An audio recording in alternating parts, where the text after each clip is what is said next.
The Castellammarese War, Italian pronunciation, ca, modifier letter low vertical line street, Latin small letter open a lem, modifier letter vertical line ma, modifier letter triangular colon re was a bloody power struggle for control of the Italian-American Mafia that took place in New York City from February 1930 to April 15, 1931, between partisans of Joe, the boss Masria, and those of Salvatore Maranzano.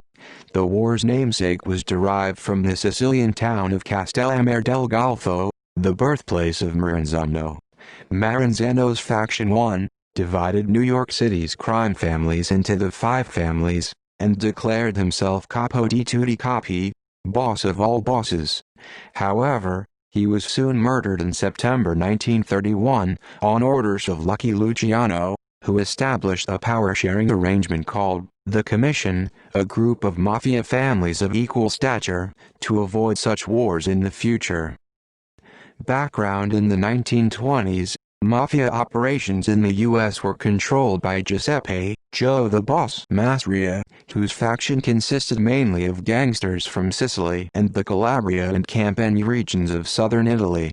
Masria's faction included Charles Lucky Luciano, Albert Mad Hatter Anastasia, Vito Genovese, Alfred Mineo, Willie Moretti, Joe Adonis, and Frank Costello. However, powerful Sicilian mafioso Don Vito Ferro decided to make a bid for control of mafia operations. From his base in Castellamare del Golfo, he sent Salvatore Maranzano to seize control. The Castellammarese faction in the U.S. included Joseph, Joe Bananas Bonanno, Stefano, The Undertaker Megadino, Joseph Profaci, and Joe Aiello. As it became more and more evident that the two factions would clash for leadership of the mafia, they each sought to recruit more followers to support them. Outwardly, the Castellammarese War was between the forces of Masria and Maranzano. Underneath, however, there was also a generational conflict between the old guard Sicilian leadership, known as the Mustache Petes for their long mustaches and old world ways, such as refusing to do business with non-Italians, and the Young Turks, a younger and more diverse Italian-American group, who unlike the Mustache Petes had grown up in the United States, who were more forward in their thinking and willing to work with non-Italians. This approach led his followers to question whether Masria was even capable of making the mafia prosper in the modern times. Led by Luciano, the aim of this group was to end the war as soon as possible in order to resume their businesses, because they viewed the conflict as unnecessary. Luciano's objective was to modernize the mob and do away with unnecessary orthodox norms. This was a vision that enabled him to attract followers, who had seen the inadequacies of Masria's traditionalist leadership. Therefore, both factions were fluid, with many mobsters switching sides or killing their own allies during the war. Tensions between the Maranzano and Masria factions were evident as far back as 1928, with one side frequently hijacking the other's alcohol trucks. Alcohol production was then illegal in the United States due to prohibition. Hostilities began as the war became more violent. Gunmen clashed on the streets of New York.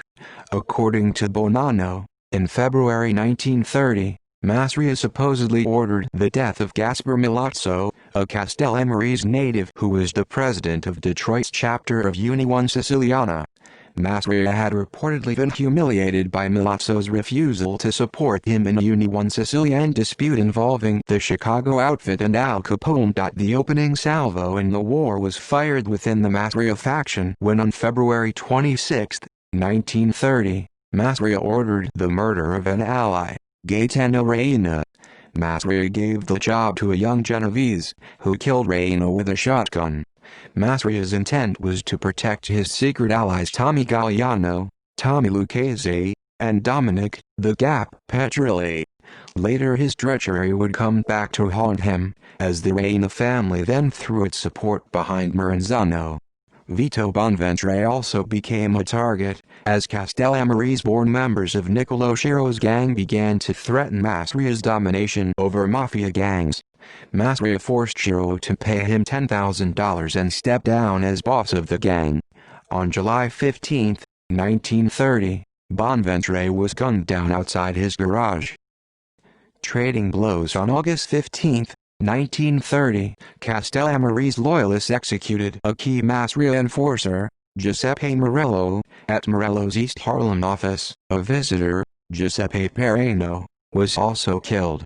2 weeks later, Masria suffered another blow.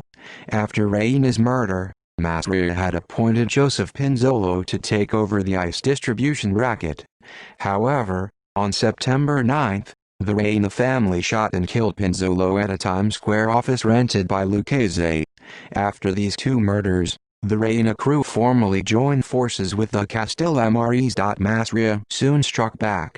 On October 23, 1930, Castellammarese ally Joe Aiello, president of the Chicago Union Sicilienne, was murdered in Chicago. The tide turns. Following the murder of Aiello, the tide of war rapidly turned in favor of the Castellammarese. On November 5, 1930, Mineo and a key member of Masria's gang, Steve Ferrigno, were murdered. Francesco Squilisi inherited control of Mineo's gang and subsequently defected to the Maranzano faction. At this point, many other members of Masria's gang also began defecting to Maranzano, rendering the original battle lines of the conflict, Castellammarese versus non-Castellammarese, meaningless. On February 3, 1931, another important Masria lieutenant, Joseph Catania, was gunned down, dying 2 days later. Given the worsened situation, Masria allies Luciano and Genovese started communicating with Castellammarese leader Maranzano. The two men agreed to betray Masria if Maranzano would end the war. A deal was struck, based on which Luciano would arrange for Masria to be murdered and Maranzano would bring the Castellammarese War to an end. On April 15, 1931, Masria was killed at Nuova Villa Tomorrow, a Coney Island restaurant in Brooklyn. While they played cards, Luciano allegedly excused himself to the bathroom, with the gunmen reportedly being Anastasia, Genovese, Joe Adonis, and Benjamin Bugsy Siegel. Sorrow, the Artichoke King Terranova drove the getaway car, but legend has it that he was too shaken up to drive away and had to be shoved out of the driver's seat by Siegel. However, according to the New York Times, after that, the police have been unable to learn definitely what happened. Reputedly, Masria was seated at a table playing cards with 2 or 3 unknown men when he was fired upon from behind. He died from gunshot wounds to his head, back, and chest. Masria's autopsy report shows that he died on an empty stomach. No witnesses came forward, though. 2 or 3 men were observed leaving the restaurant and getting into a stolen car. No one was convicted in Masria's murder as there were no witnesses and Luciano had an alibi. The new mafia structure. With the death of Masria, the war ended. Maranzano organized the mafia in New York City using a clear structure and hierarchy by dividing the main Italian gangs in New York into 5 families. Each family with a boss, underboss, capos, soldiers, and associates, would be composed of only full-blooded Italian Americans, while associates could come from any background. Shortly after Masria's death, Maranzano announced that the 5 families would be led by Luciano, Joe Bonanno, Joseph Profaci, Vincent Mangano and Thomas Galliano. Except for New York City, the major urban areas in the Northeast and Midwest were organized into 1 family per city by Maranzano. Due to the size of organized crime in New York, it was organized into 5 separate families. The bosses of the 5 families of New York were to be Luciano, now the Genovese crime family, Profaci, now the Colombo crime family, Galliano, now the Lucchese crime family, Maranzano, now the Bonanno crime family, and Vincent Mangano, now the Gambino crime family. Maranzano called a meeting of crime bosses in Wappingers Falls, New York, where he declared himself capo di tutti capi, boss of all bosses. Each crime family was to be headed by a boss, who was assisted by an underboss. The third-ranking position of consigliere was added somewhat later. Below the underboss, the family was divided into crews, each headed by a capo-regime, or capo, and staffed by soldiers. The soldiers would often be assisted by associates, who were not yet members. Associates may also include non-Italians who worked with the family, and would include Meyer Lansky and Benjamin Bugsy Siegel. Death of Maranzano's reign as Capo di Tutti Capi was short-lived. Although Maranzano was slightly more forward-thinking than Masria, Luciano had come to believe that Maranzano was even more greedy and hidebound than Masria had been.